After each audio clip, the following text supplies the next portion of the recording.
सभी छात्रों को प्यार भरा नमस्कार। सभी स्वस्थ एवं प्रसन्नचित्त होंगे। आज हम हमारी पाठ्य पुस्तक पूरक कृतिका, जिसका पाठ 4 माटी वाली का शेष भाग पढ़ेंगे। इससे पिछली कक्षा में हमने पढ़ा था कि माटी वाली को मालकिन 2 रोटी देकर चाय बनाने के लिए अंदर चली जाती है। उसी समय माटी वाली उन 2 रोटी में से एक रोटी को अपने एक कपड़े में लपेटकर बांध लेती है और मुंह चलाकर इस तरह का दिखावा करती है कि मानो वह एक रोटी को खा चुकी हो। तब मकान मालकिन पीतल के एक गिलास में चाय लेकर लौटी और उसने वह गिलास उस माटी वाली के पास जमीन पर रख दिया और कहा, ले सदा बासी साग कुछ है नहीं, अभी इसी चाय के साथ निकल जा। यहां तक हम पहले पढ़ चुके थे। अर्थात उसने, घर की मालकिन ने कहा माटी वाली से कि अब सब्जी वगैरह तो कुछ है नहीं, तो तू ऐसे कर, रोटी को चाय के साथ ही खा ले, निकल जा अर्थात खा ले।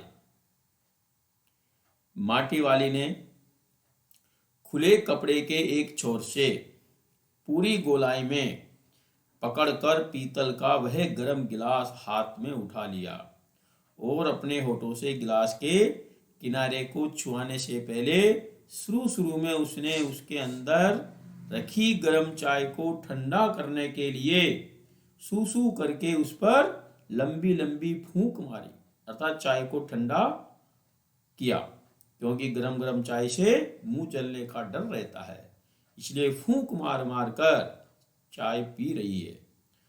और तब रोटी के टुकड़े को चबाते हुए धीरे धीरे वह चाय पीने लगी, अर्थात एक गस्सा रोटी का खाती और एक घूंट चाय पीती। इस प्रकार वह उस रोटी को खाने लगी और खाते खाते वह बोलती जा रही है कि चाय तो बहुत अच्छा साग हो जाती है ठकुराइन जी।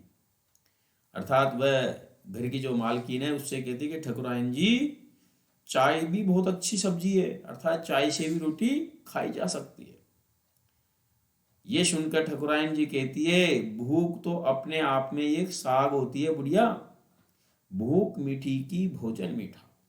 अर्थात ठकुराइन जी अर्थात घर की मालकिन कहती कि बुढ़िया, भूख अपने आप में एक सब्जी होती है, अर्थात जिस व्यक्ति को भूख लगी हो उसके लिए कैसी भी सब्जी हो या नहीं हो, उसको फिर भी वो भोजन अच्छा लगता है।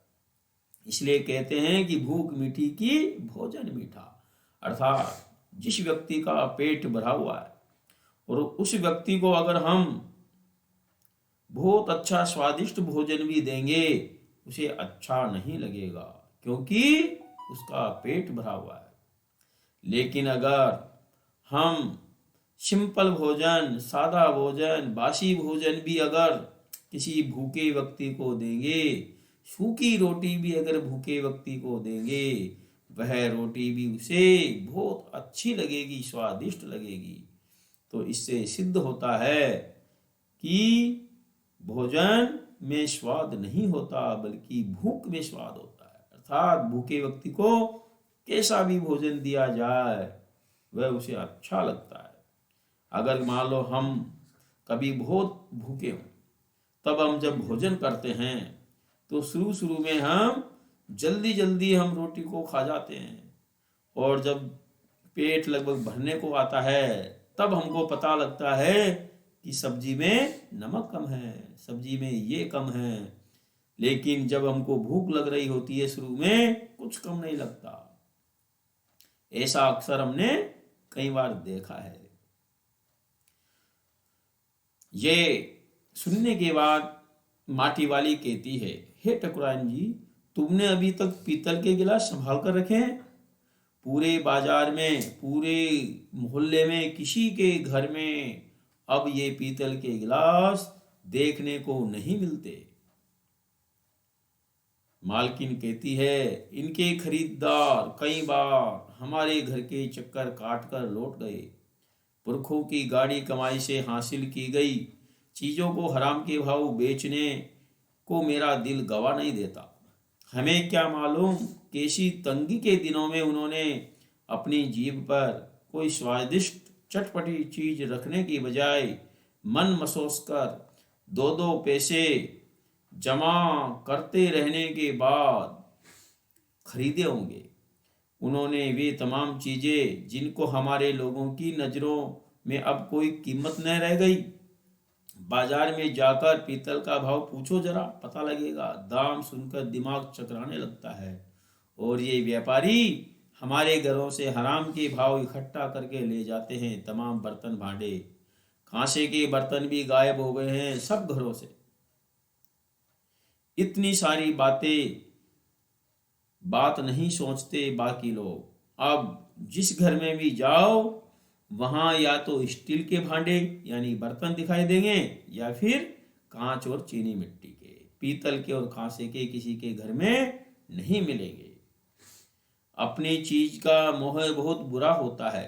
मैं तो सोचकर ही पागल हो जाती हूँ कि अब इस उम्र में इस शहर को छोड़कर हम जाएंगे कहाँ।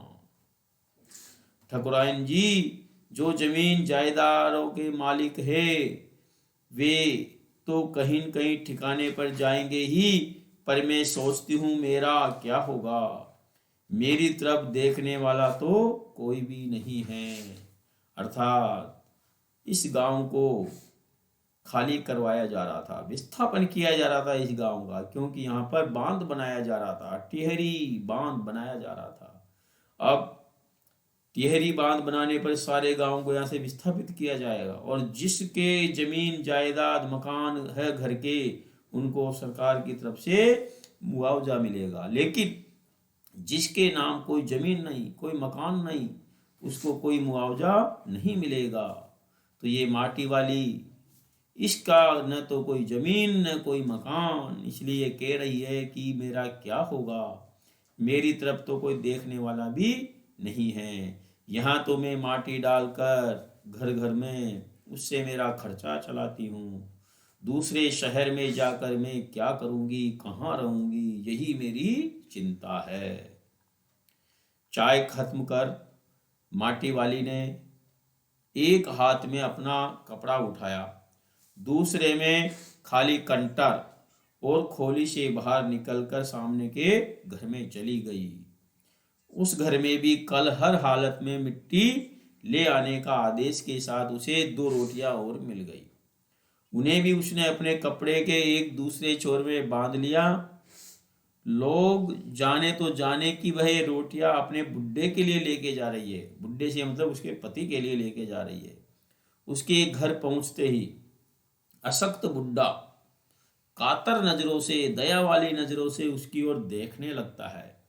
वह घर में रसोई बनाने का इंतजार करने लगता है कि आएगी और माटी वाली आएगी, बुढ़िया आएगी, उसके लिए भोजन बनाएगी, वो इंतजार करता है। लेकिन आज वह घर पहुंचते ही 3 रोटी अपने बुड्ढे के हवाले कर देगी और रोटियों को देखते ही उस बुड्ढे का चेहरा खिल उठेगा। साथ में ऐसा भी बोल देगी, साग तो कुछ है नहीं अभी, और तब उसे जवाब सुनाई देगा, भूख मीठी की भोजन मीठा।